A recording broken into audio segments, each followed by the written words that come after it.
السلام علیکم، بسم اللہ الرحمن الرحیم۔ آج میری ویڈیو کا عنوان ہے محمود ثانی 1223 ہجری تا 1255 ہجری، 1808 عیسوی تا 1839 عیسوی، یعنی چری کی بغاوت۔ محمود کو تخت پر بٹھانے کے بعد مصطفیٰ پاشا بیر اقتدار نے صدارت عثمیٰ کے اختیارات اپنے ہاتھ میں لیے اور سب سے پہلے ان غداروں کو سزائیں دی جنہوں نے سلیم کو تخت سے اتارنے میں نمایاں حصہ لیا تھا۔ چنانچہ موسیٰ پاشا اور اس کے ساتھی قتل کر دیے گئے۔ اس کے بعد بیر اقتدار نے ایک نئی فوج یورپ کے فوجی نظام کے مطابق تیار کرنی شروع کی، یعنی چری نے بظاہر کوئی مخالفت نہیں کی، لیکن حقیقتاً وہ صرف موقع کا انتظار کر رہے تھے۔ چنانچہ تھوڑے ہی دنوں کے بعد جب بیر اقتدار نے ان کی وفاداری پر اعتماد کر کے اپنی البانی اور بوسنی فوجوں کو قسطنطنیہ سے رخصت کر دیا اور صرف 4000 سپاہی رکھ چھوڑے تو یعنی چری نے انتظام کے لیے تلواریں نکال لیں اور البانی فوجوں کی روانگی کے دوسرے ہی دن رات کے وقت انہوں نے صدر اعظم کے محل پر حملہ کر کے اس میں آگ لگا دی۔ بیر اقتدار نے بھاگ کر ایک سنگی برج میں پناہ لی جو اس وقت بارود خانہ تھا۔ وہاں اس نے بڑے جان بازی سے باغیوں کا مقابلہ کیا، لیکن کسی طرح میگزین میں آگ لگ گئی اور بیر اقتدار جل کر ہلاک ہو گیا۔ اس کے بعد دو روز تک یعنی چری اور نظام جدید کی فوجوں میں نہایت خونخوار جنگ برپا رہی۔ مؤخر الذکر کی مدد کے لیے قاضی پاشا جو بیر اقتدار کا دوست تھا 8000 سپاہیوں کے ساتھ سکوتری سے آ گیا۔ کپودان پاشا سعید علی نے بھی قاضی پاشے کا ساتھ دیا اور ایک جنگی جہاز سے یعنی چری کی بارگوں پر گولے برسائے، لیکن بالآخر تو پچیوں کے مل جانے سے جو شروع میں اس لڑائی سے بالکل الگ تھے یعنی چری کی قوت بہت بڑھ گئی اور انہوں نے نظامی فوجوں کو مار کر بھگا دیا۔ وہ فاتحانہ جوش کے ساتھ سابق سلطان مصطفیٰ کو تخت پر بٹھانے کے لیے محل کی طرف بڑھے، لیکن اس درمیان میں مصطفیٰ قتل کیا جا چکا تھا اور چونکہ محمود کے سوا خاندان عثمانی کا کوئی دوسرا فرد سلطان کا وارث نہ رہ گیا تھا، اس لیے مجبوراً انہیں محمود ہی کو اپنا سلطان تسلیم کرنا پڑا۔ تاہم انہوں نے محمود سے اپنے کل مطالبات منظور کرا لیے۔ ایک فرمان کے ذریعے تمام جدید اصلاحات منسوخ کر دی گئیں اور قدیم نظام اپنی تمام برائیوں کے ساتھ آج سر نو قائم ہو گیا۔ 3-4 سال تک سلطنت کا انتظام دراصل یعنی چری کے ہاتھوں میں رہا۔ صدر اعظم اور دوسرے وزراء کا عزل و نصب بھی انہی کی مرض پر تھا۔ محمود اپنی بے بسی پر خون کی خون پی رہا تھا اور انتقام کے لیے صرف وقت کا منتظر تھا۔ زارا اور نیپولین کا خفیہ معاہدہ۔ روس سے جنگ کا جو سلسلہ 1421 ہجری اور 1806 عیسوی میں شروع ہوا تھا اور اس درمیان میں 2 سال کے لیے منقطع ہو گیا۔ صلح نامہ ٹرسیٹ جون 1807 میں نیپولین اور زارالکزندر کے درمیان یہ بھی طے پایا تھا کہ روس اور سلطنت عثمانیہ کی جنگ ختم کر دی جائے اور روسی فوجیں جسے مولڈویا اور ولاچیا سے ہٹا لی جائیں، لیکن جب تک فریقین میں شرائط صلح مستقل طور پر طے نہ ہو جائیں ترک ان صوبوں میں داخل نہ ہوں۔ چنانچہ اگست 1807 میں معاہدہ سلوبیا کی روح سے جنگ روک دی گئی और तकरीबन 2 साल तक कोई लड़ाई नहीं हुई, मगर रूस ने मुआहदे के खिलाफ वर्जी की और अपनी फौजें मोल्डोवा और वलाचिया से नहीं हटाएं। बरखिलाफ इसके अलकुंडर ने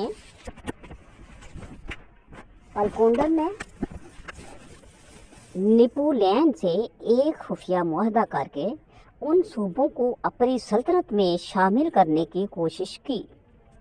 दौलत अलिया उस वक़्त फ्रांस की हलीफ थी, मगर नेपोलियन ने स्पेन को हासिल करने की गर्ज से सल्तनत उस्मानिया को रूस के रहमो करम पर छोड़ देने में तामुल न किया। इस मसले पर अलेक्जेंडर और नेपोलियन में ज़बानी गुफ्तगू हुई और सुलहनामा ट्रसीट में एक खुफिया दफ़ा का इजाफ़ा किया गया कि अगर बाबे आली फ्रांस और रूस की सिफारिशात को कबूल न करें तो रूमेलिया और कस्तूनतनिया के अलावा उसके तमाम यूरोपियन सूबे ले लिए जाएं। और ये भी तय पाया कि सुलहनामा मज़कूर की खुली हुई दफ़ात में मोल्डोवा और वलाचिया की तख्लिया से मुतल्लिक जो दफ़ा है, अमलन उसका कोई लिहाज न किया जाए। इतना ही नहीं बल्कि उसके बाद नेपोलियन ने अपने सफ़ीरों के ज़रिए और फिर खुद अलेक्जेंडर से गुफ्तगू करके उसके सामने सल्तनत उस्मानिया की तकसीम की तजवीज़ें पेश की। 2 तजवीज़ें ज़ेर बहस थीं। पहली ये थी कि रूस को मोल्डोवा और वलाचिया बुल्गारिया दे दिया जाए, फ्रांस अल्बानिया यूनान और कनाडा पर कब्ज़ा कर ले और बूसीना और सरोया के सूबे ऑस्ट्रिया के हवाले कर दिए जाएं। दूसरी तजवीज़ ये थी कि ऑस्ट्रिया को न सिर्फ बूसीनिया और सरोया बल्कि मकदूनिया भी दे दिया जाए। अलबत्ता सालोनिका का शहर और बंदरगाह मुस्तस्ना कर दी जाए। फ्रांस को अल्बानिया, यूनान और कनाडा के अलावा तमाम यूनानी मजमा जज़ायर, कब्रस, शाम और मिस्र भी दे दिए जाएं। रूस मोल्डोवा, वलाचिया, बुल्गारिया, थरेस और इन एशियाई सूबों को जो बॉस्फोरस के करीब वाक़या थे अपनी सल्तनत में शामिल कर ले। लेकिन जैसा कि करेसी ने लिखा है, कौमी रहज़नी की इस अजीम शान स्कीम में कस्तूनतनिया रूस के हिस्से में जा रहा था और उस पर नेपोलियन किसी तरह राज़ी न हुआ। दूसरी तरफ अलेक्जेंडर भी कस्तूनतनिया से दस्तकश होने पर मुतलक तैयार न था। इसी नुक्ते पर पहुंचकर ये सारी स्कीम दरहम बरहम हो गई। लॉर्ड एवरसले इस स्कीम पर तबसरा करते हुए लिखता है, उसमें शुबा नहीं कि नेपोलियन अपने नए हलीफ तुर्कों को छोड़ देने और उनकी सल्तनत के हिस्से बिखरे करने के लिए उनकी कदीम दुश्मन से मिल जाने पर राज़ी था।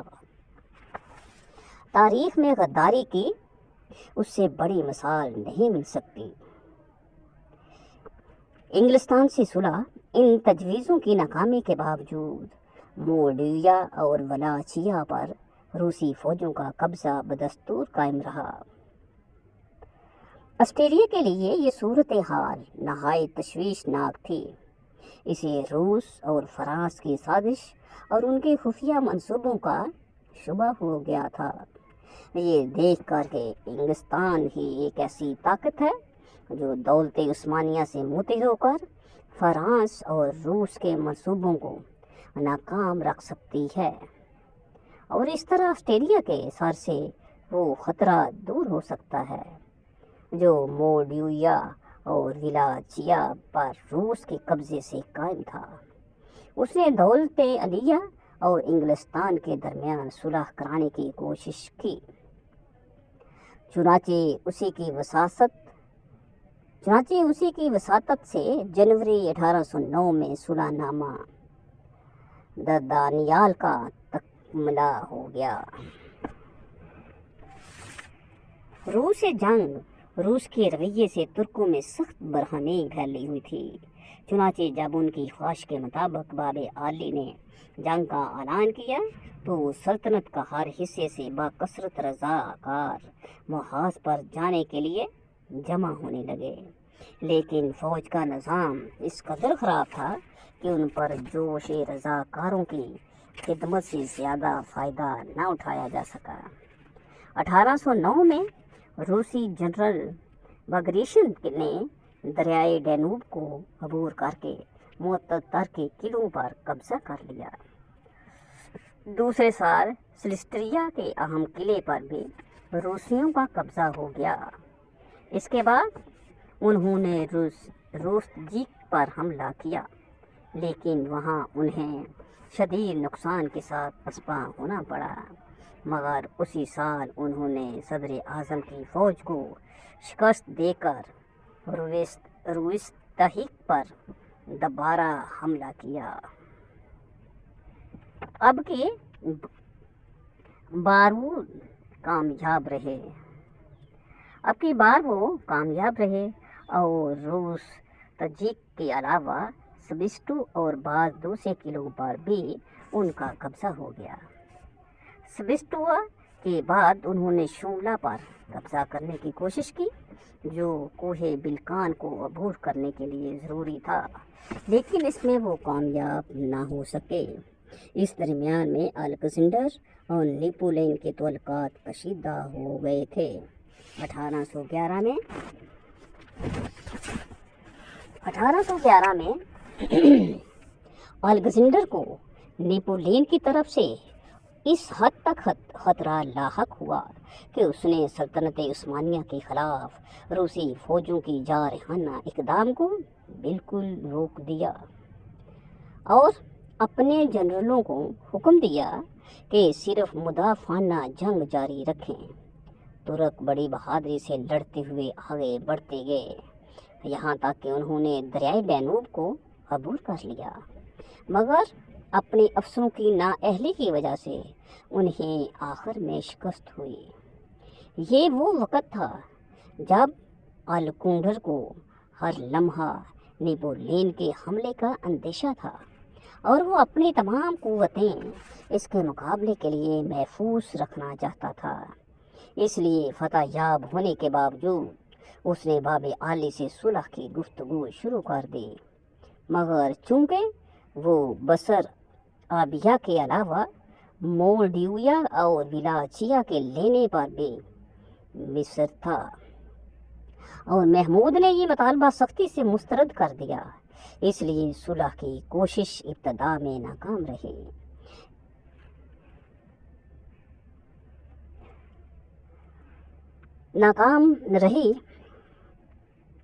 इस असना में नेपोलियन के हमले का खतरा बढ़ता ही जाता था और अलेक्जेंडर के लिए उसके सिवा कोई चारा ना था कि जिस कदर जल्द मुमकिन हो तुर्कों से सुलह करके उसके मुकाबले के लिए तैयार हो जाए। चुनाचे सुलह की गुफ्तगू फिर शुरू हुई और आखिरकार 16 जमादिल औला 1227 हिजरी मुताबिक 28 मई 1812 ईस्वी को सुलहनामा बुखारेस्ट पर दौलत उस्मानिया और रूस के वकाला के दस्तखत हो गए। इस सुलहनामा के रूह से दरिया पर्थ दोनों सल्तनतों के दरमियान हद फाजिल करार पाया। विलाचिया का पूरा सूबा और मोल्डिविया का बड़ा हिस्सा जो दरियाए परीथ के मगरब में वाक़या था, दौलत उस्मानिया को वापस कर दिया गया। बसर आबिया और मोल्डिविया के एक जज़र पर रूस का कब्ज़ा बाकी रहा। सुलहनामा की एक दफ़ा सुरैया से मुतल्लक भी थी। सुल्तान ने अहले सुरैया की गुज़श्ता बागियाना शोरशों को माफ़ कर दिया और मुल्क के दाखिली मामलात का इंतज़ाम उन्हीं के हाथों में दे दिया। खराज की रकम भी कम कर दी गई और उसकी वसूली ठेकेदारों के हाथ से निकाल कर शाही खजाना के ओहदेदारों के सुपुर्द कर दी गई। सुरैया पर सुल्तान की फरमारवाई बाकी रखी गई और ये तय पाया कि बेलगराद और दूसरे किलों में तुर्की दस्ते फिर मुतय्यन कर दिए जाएं।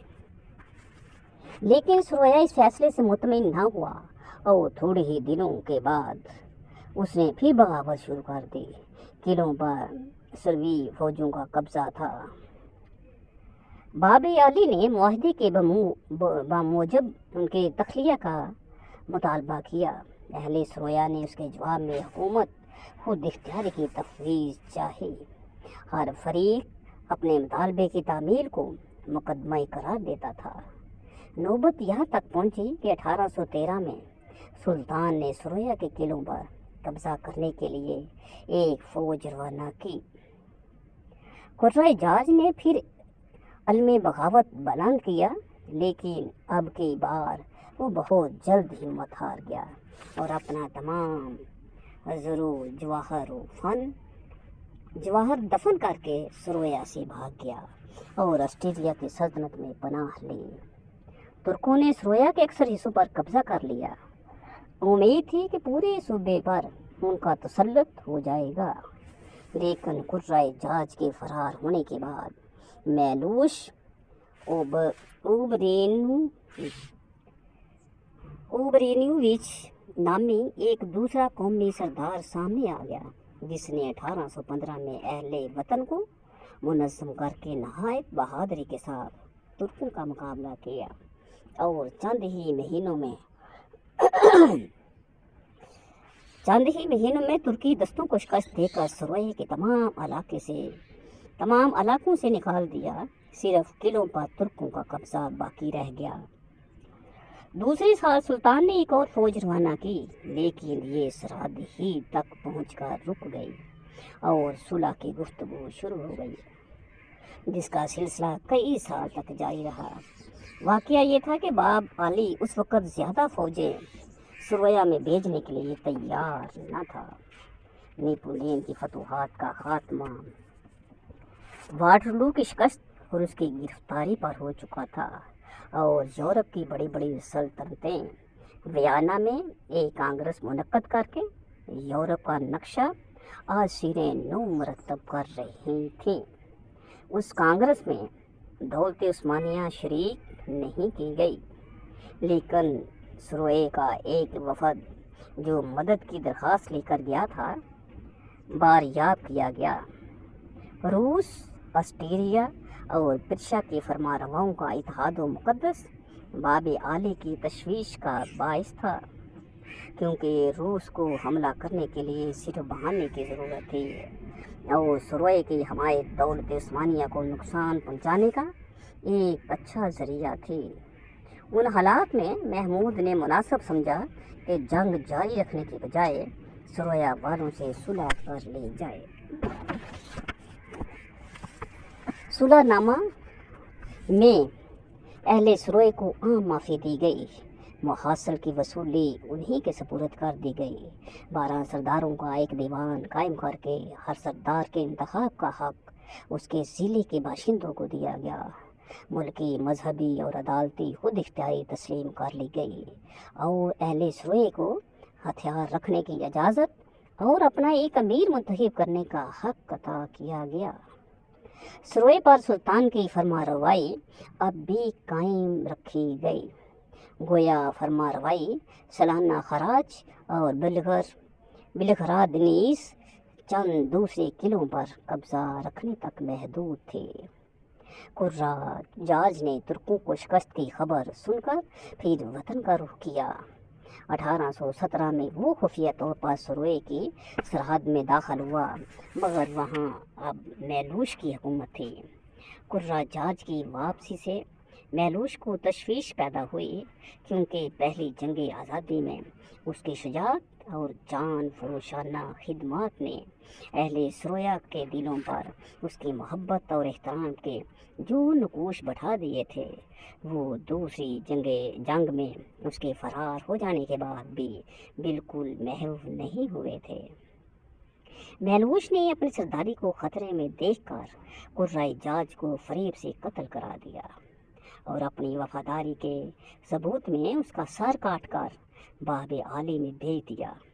उसे अब किसी हरीफ का खौफ न था, نومبر 1817 میں تمام ضلعوں کے سرداروں اور مذہبی پیشواؤں نے اسے سروے کا حکمران پرنس منتخب کر کے ملک کی حکومت اس کے خاندان